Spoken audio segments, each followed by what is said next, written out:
Santa Maria, Santa Teresa, Santa Anna, Santa Susanna, Santa Cecilia, Santa Coppelia, Santa Dominica, Mary Angelica, Father Asha, Father Pietro, Julianus, Petronilla, Santa, Santos, Miroslav, Vladimir, and all the rest.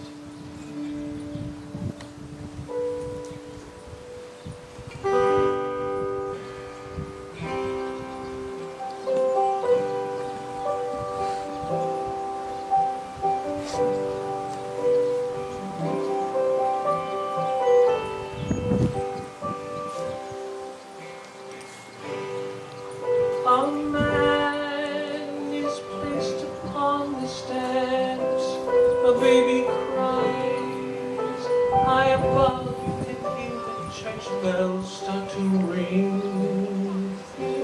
All the heaviness, the body settles in. Somewhere you can hear a mother sing. And it's one foot, then the other, as you step out on that road home. Step out on that road, how much weight, how much? And it's how long and how far and how many times. Oh, before it's too late.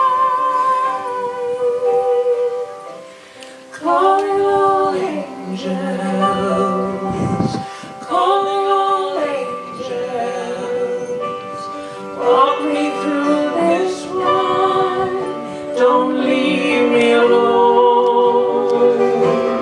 Calling all angels, calling all angels, We're trying, we're hoping, but we're not sure how this goes. and every day you gaze upon the sunset with such love and intensity. Why, it's almost as if you could only crack the code, you'd finally understand what this all means. Oh, but if you would, do you think you would trade it all? All the pains of you. Oh, but then you would have missed the beauty of the light upon this earth and the sweetness of believing. Calling all angels, calling all angels, walk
Altenalia. I am Sally's friend of over 25 years now and her minister. I would like to invite everybody here today to speak of Sally in the present tense. She hasn't gone anywhere. She left the body that didn't work for her anymore. But she's still here. She's here today. I just heard her say, "Oh, darling, that was marvelous." I've been hearing her all week, having a conversation about what to share. Sally and I met when I first got to my first ministry in Santa Fe. She came the weekend that her marriage broke up. And Ruth Warwick, our mutual friend, said, "Sally, you coming to church with me?" And she yelled out, "No, I'm never going to church again." And she came, Ruth dragged her, and she came for 2 years and cried every Sunday because she heard the truth that she was perfect just as she was. And she is perfect just as she is right now. The memory that came to me was, if you were at the birthday party a couple of months ago, I shared about going to the movies with Sally and what a interesting experience it could be, sitting there as she was yelling at men on the screen. But a different memory came to me the other day that I wanted to share with you. We were sitting watching a movie. It wasn't all that long after, but within a year of knowing her. And we were sitting in the dark watching the movie. And she took my arm, and she started doing this to it. I'm like, what the hell is she doing to my arm? And I said, "Sally, are you okay?" She said, "Oh, darling, I'm so sorry. That's what I do with Sarah."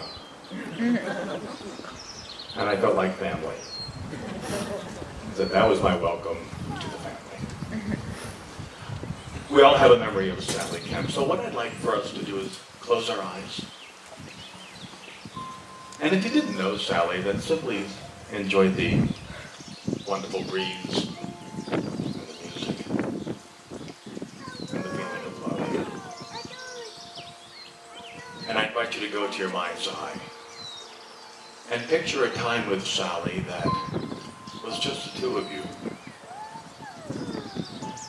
Don't try to make it happen. Let the moment come to you. What were you doing? What was the conversation like, if you remember it? What were the surroundings? Be there. Revel in it. Remember her beautiful voice. Her beautiful eyes. That gorgeous smile. The feeling of love that everybody who knows Sally Kemp received over and over and over again. Know that this holy time was a gift of Sally. It was a gift of love that she gave you, and that is a part of your soul forever.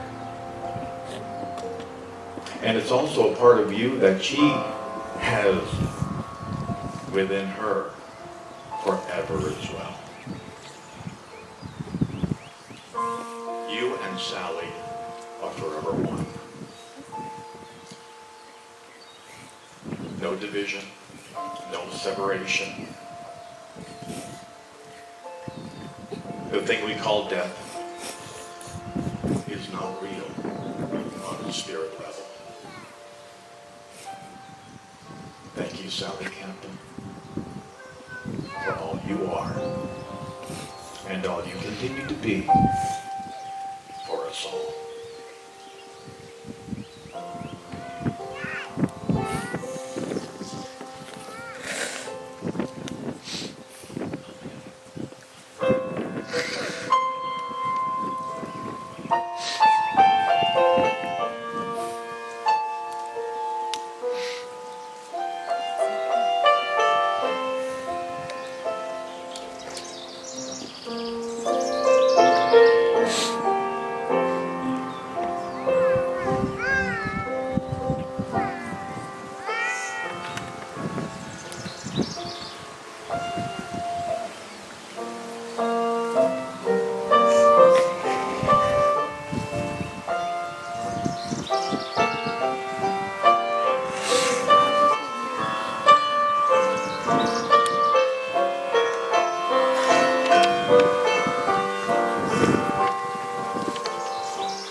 of Sally's and to be her director a couple of times. And what I'd like to talk about today is how Sally was just a font of incredible stories, and many of them, of course, about herself. She wasn't sharing them to brag. Well, she was sharing some of them to brag. But she would also tell them because they were wonderful, and she couldn't resist sharing wonderful tales. The first time I met Sally, she told me this. Well, I was on my first honeymoon, and it was dreadful. Then one evening I heard piano music and laughter coming from across the way, so I wandered over, and of course, it was Noel Coward and his friend. The next time I saw Sally, we were on the set of a short film in which she was magnificent. And she took a moment from flirting with the young man who was liking her to tell me the story of how Tennessee Williams, on the opening night of The Milk Train Doesn't Stop Here Anymore, was so taken with her performance that he gave her the ingenue the red roses meant for the leading lady, and gave the poor leading lady pink. The next time I met Sally, we were on the set of another short film in which she was delightful, and she took a moment from flirting with the young man who was lighting her. And she told me the story of how Sarah's father brought back from Syria, definitely illegally, an ancient statue of the nubile torso of a nymph-like young woman because, he said, it reminded him of her.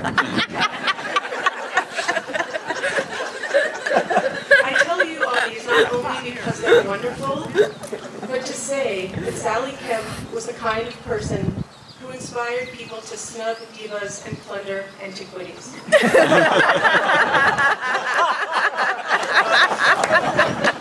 not at all surprising. Sally was more exuberant in sickness than most of ours in health. I will think of her whenever I see red roses and hear piano music and laughter from across the way.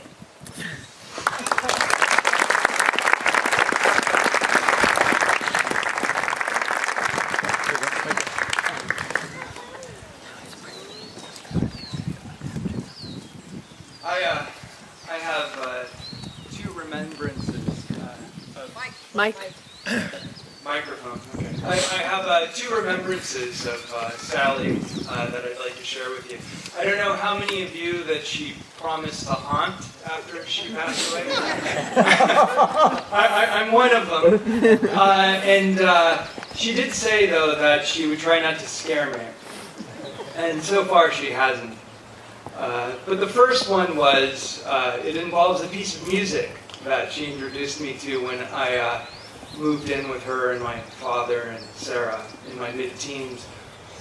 She had a couple of albums that I used to like to listen to, and one of them was Vivaldi's Four Seasons. These last few years, Sally hasn't been able to get around in her own car, so if I visited her, I would pick her up. And I always made sure, because I knew she wasn't a fan of rock music or rap, to have KUSC playing. So the other day I had to run an errand. I needed an oil change, something Sally would probably never do. And I got in the car, and it was a beautiful summer day, although it was spring. We were having a heat spell. And I turned on KUSC, and as I pulled off the curb, Vivaldi's Summer came on. And it just filled my heart. And as I was driving on my way through the errand, I could feel Sally sitting right next to me. And as the music swelled, my heart swelled.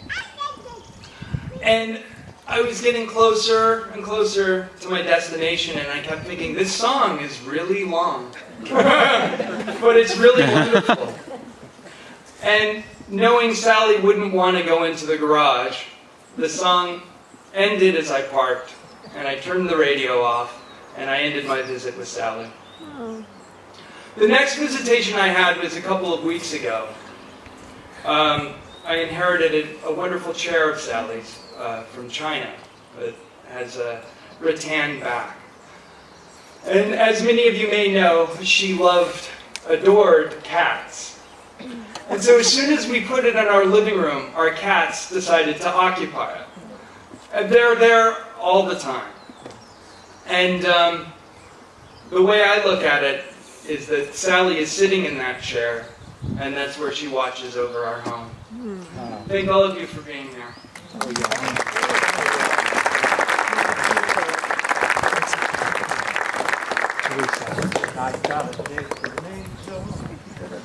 I gotta be there at 7.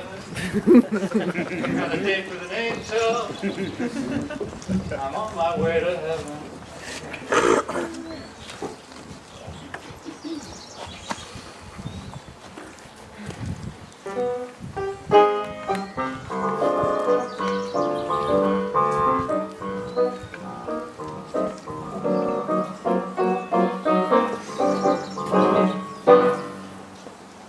There may be trouble ahead,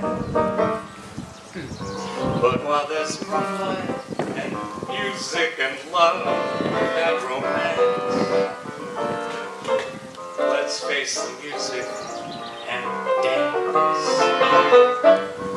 Before the fiddlers have fled, before they ask us to pay the bill, while we still have the chance, let's face the music and dance. Soon we'll be without the moon, humming a different tune, and then there may be teardrops to shed. So while there's music, moonlight, love, and romance, let's face the music and dance, dance. Let's face the music and dance.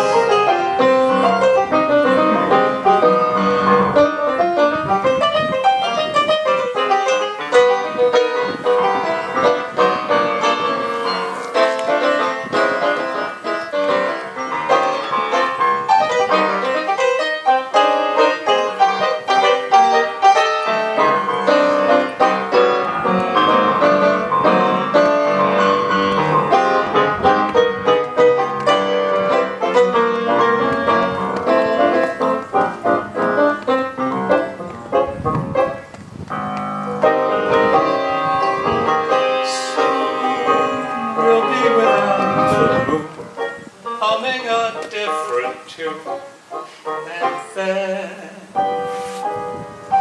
there may be teardrops to shed, but while there's moonlight and music and love and romance, let's face the music, dance, dance, let's face the music and dance.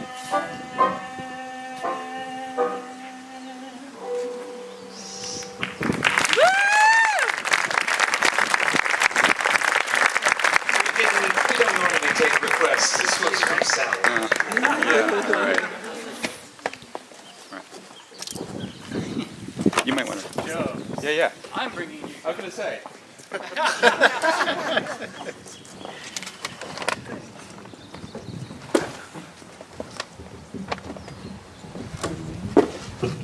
Thank you. Hi, I'm Joe. I'm Sally's son-in-law. I have this bad habit. When anyone ever comes to the stage with a sheet of papers, I always try to count the number they have. I have 5.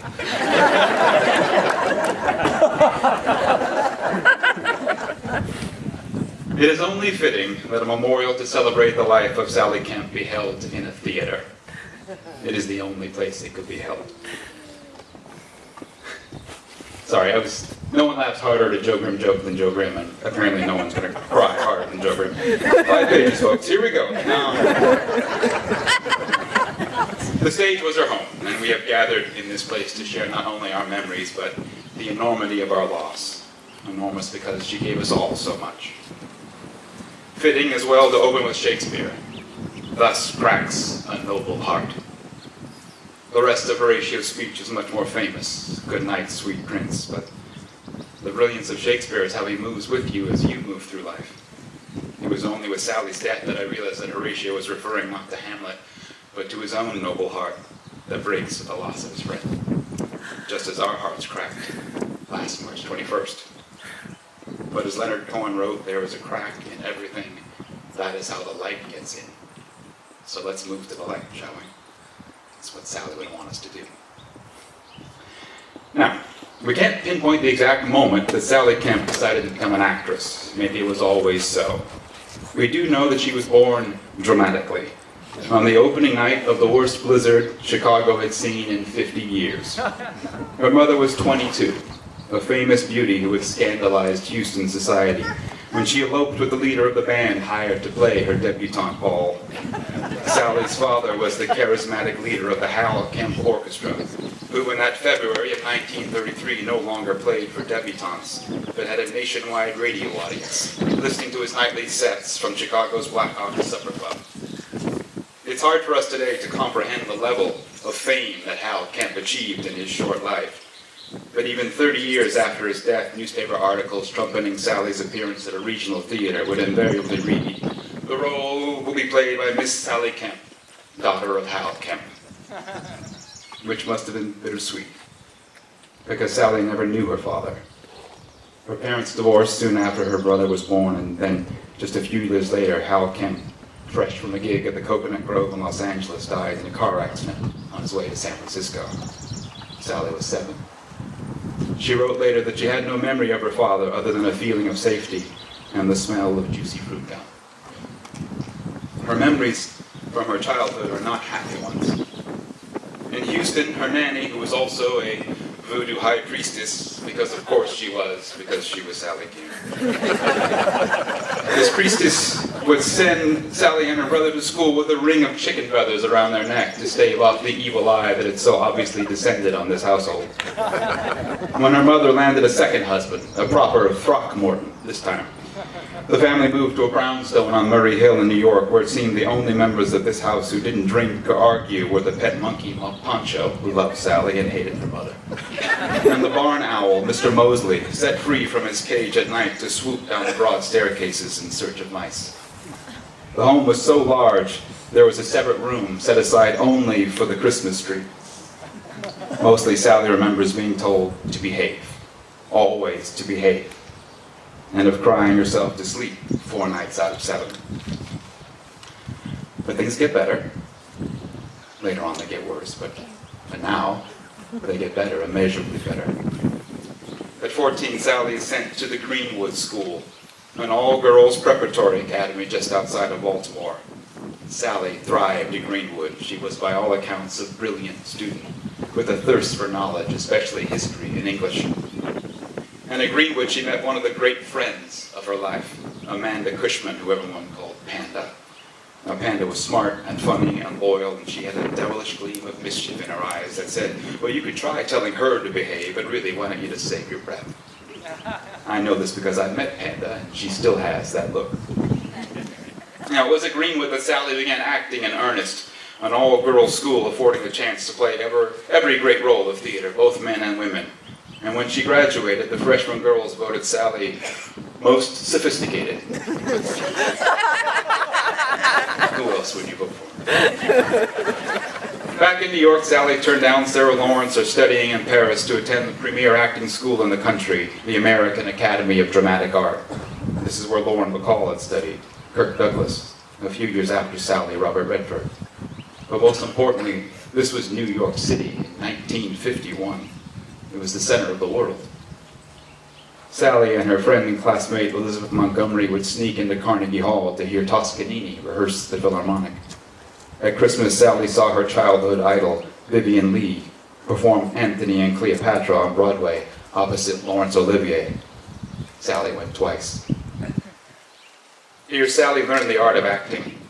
She learned that a great actor must be a good listener. And isn't Sally a wonderful listener? Didn't she always make you feel that you had her full and undivided attention, that you were special, and that your story deserved to be heard? Secondly, she learned that your character must always have an opinion. They could never be neutral about anything. Sally had opinions. And lastly, to be a great actor takes total commitment. You must imagine that the audience has traveled 1,000 miles to see you. They have crossed oceans for this one performance, and you must give everything to your art. And Sally learned her lessons well. After graduation, she headed into the world of summer stock and regional theater, but not Broadway. Elizabeth made it to Broadway. Sally's classmate Florence Henderson did too. She did a 3-year run in the musical Fanny. Sally's family on both sides began to think, well, maybe she should just give it up. Then in 1960, Sally booked the leading role in a political drama called Advise and Consent. It opened out of town, and with good notices, it moved in November to Broadway.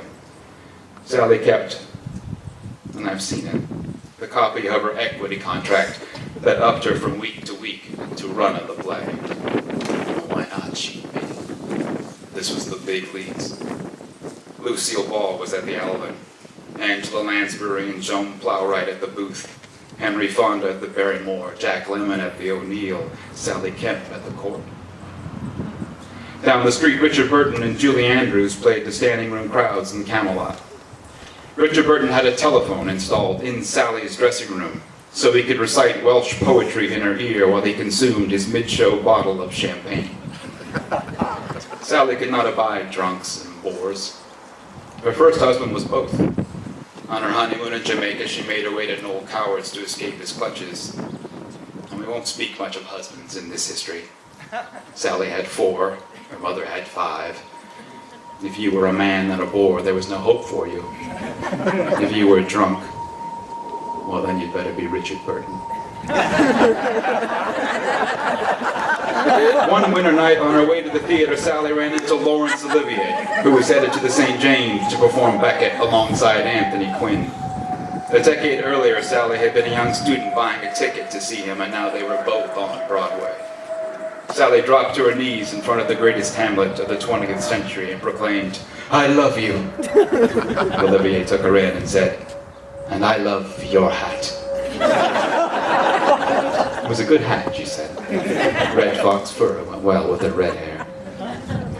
Sally ate her pre-show meal at Sardi's in the theater district, and with her red hair and green eyes, she was hard to miss. And when Vincent Sardi asked her, why do you eat the same dish every night, she said truthfully, "Mr. Sardi, it's the cheapest thing on the menu." And the next night, Sardi presented her with a new menu, an actor's menu, all items half off.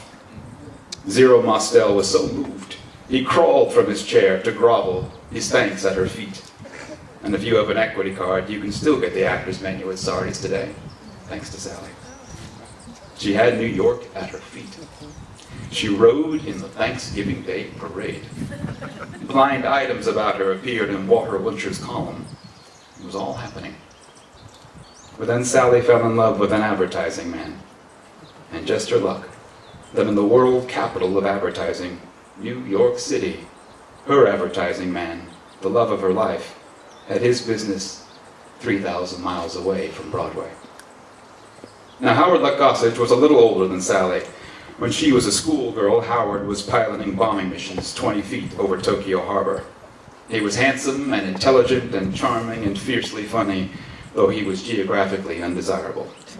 He swept her off her feet and for 2 years sent her letter after letter from San Francisco. And finally she made up her mind, asking him to marry her. "Hurrah," he replied. "Let's do it in Mexico. I've always wanted to go to Mexico." And they were married by a justice of the peace at the Mexico City Central Jail. She wore a cream-colored Chanel suit and was almost kidnapped by a bullfighter, which is much different than the time she was almost kidnapped by gypsies from the Orient Express. And I'm only halfway through, and I said, please, we can't keep getting sidetracked. So San Francisco. This was the first of only 2 times in Sally's adult life when she was not a working actress. The second was years later in Santa Fe at an ill-fated job in an art gallery that came to a quick end after Sally used the F word in front of a client. If you ever had the pleasure of hearing Sally Kemp say the F word, well, she may have been fired, but she didn't get cheated. In San Francisco, Mrs. Howard Gossage became a social lion.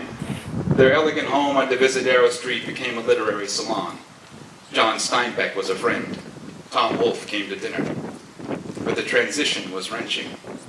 In magazines and newspapers, they were listed as the dashing advertising executive and his wife, the former actress Sally Kemp.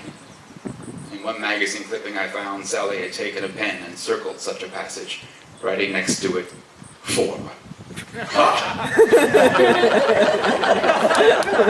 They loved to sail on the great ocean liners of the day, each crossing a small play, complete with brilliant sets and fabulous costumes. The France was their favorite, but they sailed aboard the Queen Elizabeth, the Michelangelo, the New Amsterdam, the Raffaello. Pictures of Sally from then show her at the absolute height of her beauty, always smiling, but with the look of a person on a ride that had begun to spin a little too fast. It was on such a crossing that Sally discovered that she was pregnant with Sarah. She thought it was seasickness, but the French captain knew better. He had 9 children at home. "You, madame, are with child." Pretty ballsy to do an accent in Sally's thing, but anyway, all right, here we go. So, in 1966, Sarah Luck Gossage enters our story. Her first word was mostly. Sometimes they called her woozy. One time she escaped the bath wearing only beads to run and find her father conducting Beethoven in the living room. It was a happy time, but it wouldn't last. Howard soon became ill. He sickened and he never recovered. He died when Sarah was 3 and Sally 36. Sally, she suffered almost unimaginable tragedies and cruelty in her life. But maybe none was more cruel than this. She had lost her father as a child, and now her child had lost her father in turn. And Howard had left no money behind. It must have been a nightmare. But she needed money, and she had one great talent. So it was back to the stage. Staying in San Francisco, she landed the role of Nurse Ratched in One Flew Over the Cuckoo's Nest. This was before the movie, of course, and the show had a remarkable run of over 17 months. Her father had set a record back in Chicago in '33, a full-year run at the Black Hawk, and now Sally had set a record of her own. From there it was on to Los Angeles. TV work to make money, Bonanza, Gunsmoke, Roots, Soap, Three's Company, Dynasty. She lost the role of Ma Walton to her friend Michael Learned, but in typical Sally fashion, she tossed it off. The money would have been nice, but the costumes, a little drag. But always the stage, Becky.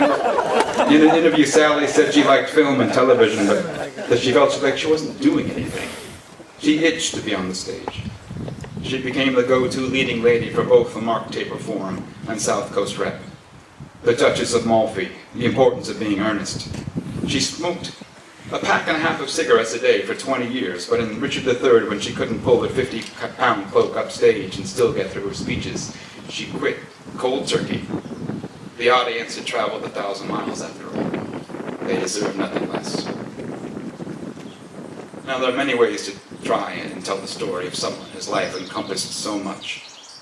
There is the story of the beautiful and intense bond between a mother and a daughter, 2 united against the heartache that flesh is heir to, a lasting friendship of 50 years. You could speak, too, of the reverberating effect that Sally had had on so many lives. The many children she mentored or inspired by saying, "I believe in you." Of the adults she counseled, especially artists, to never give up, to trust the life they had chosen. You could speak as well of the countless lives she changed without even knowing it. How many of those freshman girls at the Greenwood School who voted her most sophisticated would choose beauty over expediency in their life in order to be more like Sally Kemp?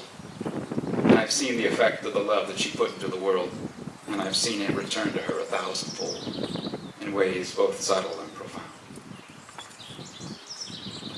But I'm the one with the microphone, so I chose to tell the life, her story of her life in theater, because of all the arts, stage acting might be the most inherently cruel to the practitioner. Edwin Booth, the greatest Hamlet of the 19th century, said that the stage actor was an artist who sculpted in snow. No performance, no matter how thrilling, would live beyond the memory of the person who viewed it, a work of art that melts in time. but that's also its beauty. The stage performance is a work of art that once experienced lives on only within you. It's a moment in time, a river that can never be stepped in twice. It's a noble art, and it deserves to be celebrated. And it's the story we should tell. Sally Kemp lived a full life. She lived in a brownstone in Murray Hill, a 13-room flat in San Francisco, and staterooms bound for Calais and first-class cabins to Istanbul. But when she stayed with us in our 900-square-foot home on Valentine Street in Los Angeles, often in a quiet moment she would exclaim, "Oh, I'm so happy. I have never been happier." And I couldn't understand it, all the fabulous things that she had done. But like Shakespeare, your understanding of life changes as you change. I know now that she was happy because she was surrounded by a family that loved her, a family that loved each other. It was all she ever wanted. She was at peace. A last story. A few weeks ago, Sarah and Aiden and I were at a restaurant, and a mother from Aiden's school came up to Sarah to express her condolences. "Your mom was a rock star." That's what she said. That wasn't quite right, of course. Sally did not care for the rock and roll.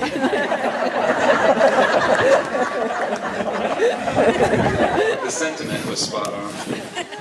Sally was a great lady of the theater. She was an artist born in a blizzard who sculpted in snow. And we, who had the privilege of knowing her, will carry her performance of her life with us all of our days. Thank you, Sally. Bravo. Bravo. And flights of angels singing to thy rest.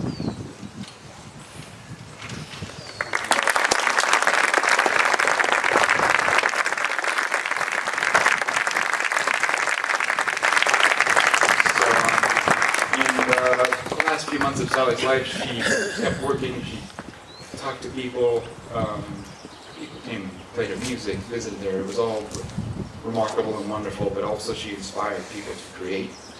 And I'm honored to have two people come up now who created work for Sally and in memory of Sally. First is Joe McGowan, and then Anara George.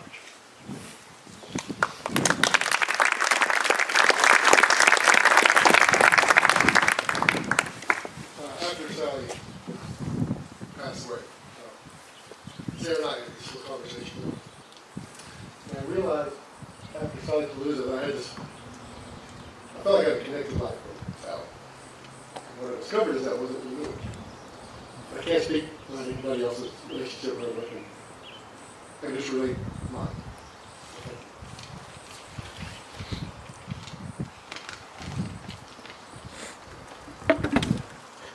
I'll take a deep breath and try. I wrote this to Sarah. We were on a canyon rim in my beloved Utah building a fire. Juniper smoke, Tina and the children are there. And I said, "Sally is gone." I felt that maybe she said goodbye on her flying out. I'm not sure about anything, and I doubt everything by nature. But there are times when I've even doubted my own magic. Those lovely old ladies in my youth, Appalachian matriarchs, they smelled like magic. My Nana and her sisters and old Aunt Bee. When I was little, they said I had bedroom eyes, I had rich boy eyes. I'd chop off chicken heads and running around wild and we'd chase them, and I could read the blood trails like Pollock. Reading entrails and steps of marble. When I was young, I knew when folk died.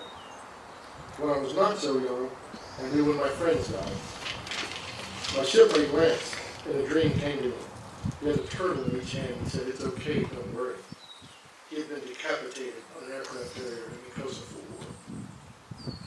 When I first met Sally, she looked at me and said, "Now I know you from somewhere."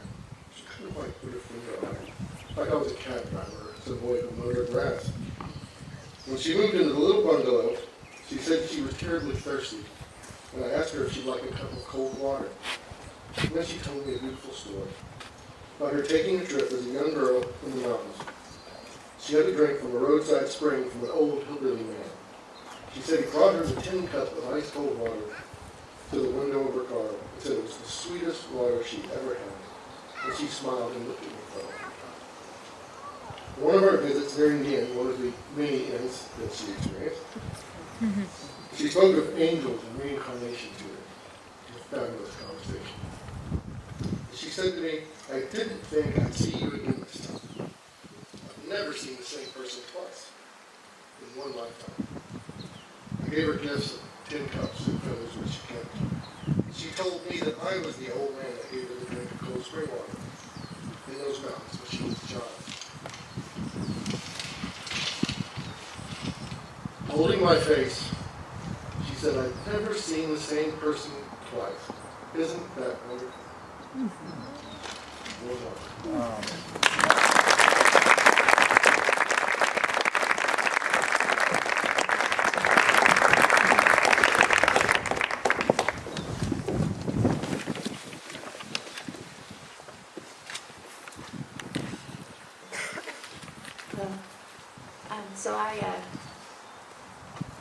This is a song I wrote for Sally, but for Sarah.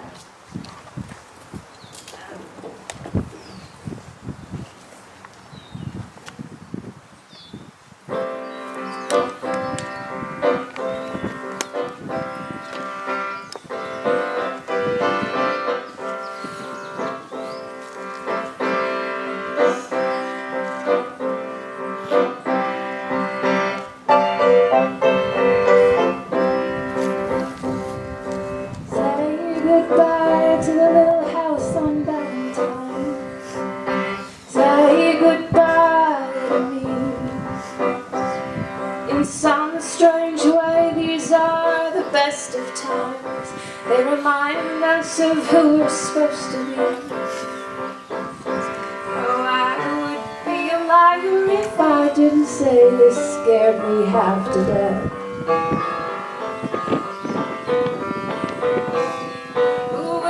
Without you and the years that I still have ahead of us.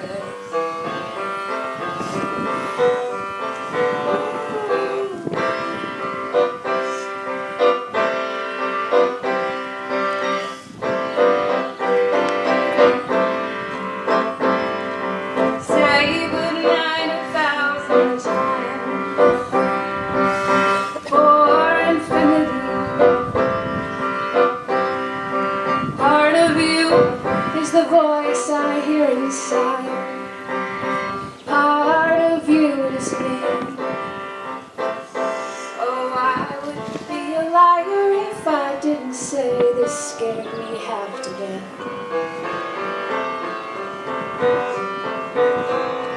Oh, will I be without you in the years that I still have ahead of this?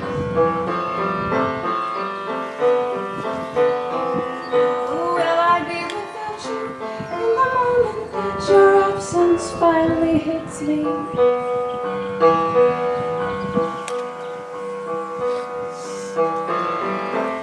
I be, will I be, will I be, will I be?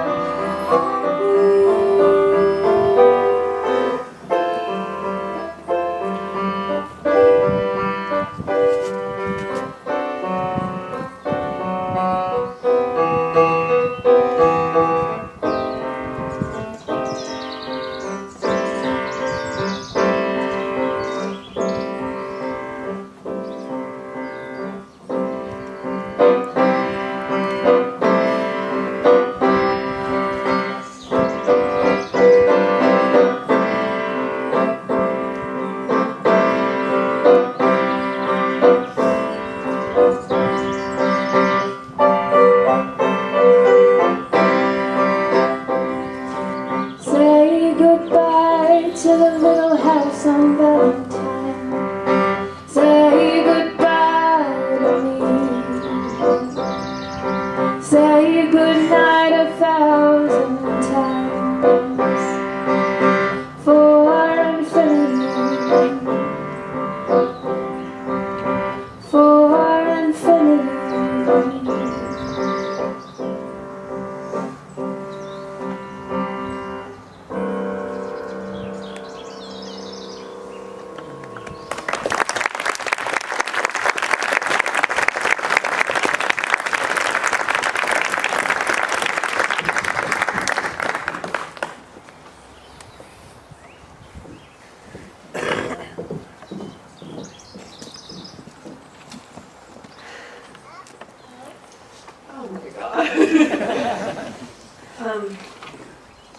You're all so gorgeous.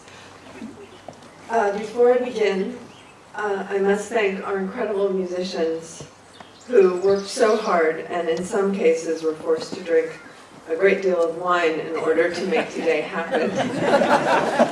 Nora George, Michael Bonneville, Ken Weiler, Philip Littell, David Jenkins, our incredible pianist Elliot Douglas. I love you. Getting to be part of your rehearsals has brought such healing to my heart. I also have to thank Chris Kelly, Paul Tenalia, Gail Lerner, Joe Mack, Joe Grimm for your incredible tributes, Josh Farrell, Catherine Kimmel, Jan Van Klein, Sandra Morrow, Jane Jenkins, Sophia Bikos, and Nicole for helping me pull this off. And everyone, all of you here today, individually and collectively, you have been holding us up for so long and with such extraordinary care and love. I'm so grateful. I love you. Thank you. Okay. Mom said the first time I saw the ocean, I took one look, turned around, and ran back to the tree line saying, too big, too big. I feel like that now. This is too big. How do you talk about such a big life? Even in the end, it was huge. The smaller it got, the larger it became. She never stopped making friends, never stopped finding joy, never stopped telling people she loved them and meaning it, never stopped playing. Luckily, she left directions for how this last part should go. After she died, we came across lots of little notes with titles like, "To be played at my funeral," or "To be read at my funeral." All the notes were signed Sally, just in case we weren't sure of their provenance. The "To be played" list was tricky because most of her requests required either the Metropolitan Opera or, at the very least, the New York Philharmonic. But I think we've managed to adapt quite well. The "to be read" part was simpler. A letter written by Martha Graham to Agnes DeMille when DeMille was having a crisis of confidence. The funny part about this letter is that my dear friend Josh sent it to me right after Mom died because it reminded her of him. I mean, him of her. I'm deep in grief. It reminded him of her. And there it was in a folder marked for my memorial. It's about the work of the artist. There is a vitality, a life force, a quickening that is translated through you into action. And because there is only one you in all time, this expression is unique.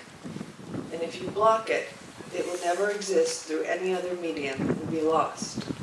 The world will not have it.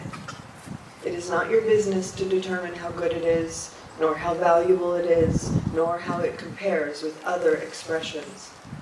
It is your business to keep it yours clearly and directly, to keep the channel open. You do not even have to believe in yourself or your work. You have to keep open and aware directly to the urges that motivate you. Keep the channel open. No artist is pleased. There is no satisfaction whatever at any time. There is only a queer, divine dissatisfaction, a blessed unrest that keeps us marching and makes us more alive than the others. Martha Graham. More alive than the others. I think that's what drew people to Mom, was how alive she was. Her blessed unrest kept her wired for forward movement, which allowed her to see each ending as a beginning and to throw herself into the next thing completely, with joy, even cancer. She was awake. I think that's how she endured so many losses in this life. Losses that would make a lot of us want to curl up into a fetal position. And she wanted everyone she loved to tap that same energy within themselves. It's why she was such a great friend. She encouraged your you-ness. She wanted you to trust in your own unique contribution to time and space, not just trust it, but revel in it. She loved people and their stories and believed that telling those stories was vital, important work in the world and should be honored. To her, it was sacred. Whenever she'd see a homeless person or someone in distress, she'd always say, "I wonder what their story is. Who are they? What happened to them?" She saw people, really saw them, and cared little for caste or class. She only cared that you were kind. She wanted to be part of everyone, and everyone to be part of her. She dreamed of having a big family with every race represented. Last spring, she took a DNA test and was crestfallen to discover she was only Anglo-Saxon. She was not without edges, but her edges were necessary protection for a heart so large, and only revealed themselves in the face of cruelty, pettiness, or intolerance, or, if you use the English language in a cavalier or disrespectful way. She was an actor, and words mattered. A donut cannot be awesome. The universe and Grand Canyon are. 2 days before she died, she said, "I've never been so happy." She was still playing and improvising. She couldn't really move her body any longer.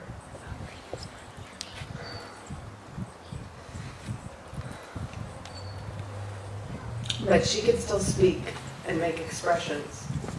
She decided to become an old unicorn woman in an enchanted cave, and with the slightest turn of her head and a sidelong glance, you could see the horn and the mythic wisdom. Catherine was there, and we laughed.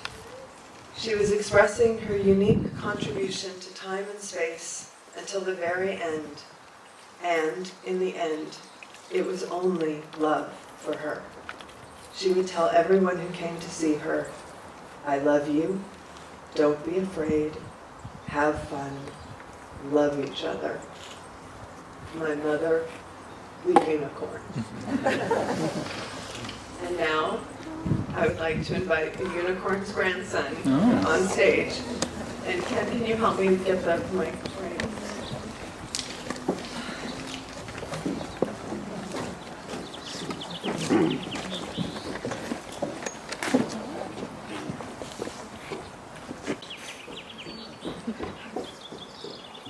Okay, so, well, I brought the wrong sheet music. There's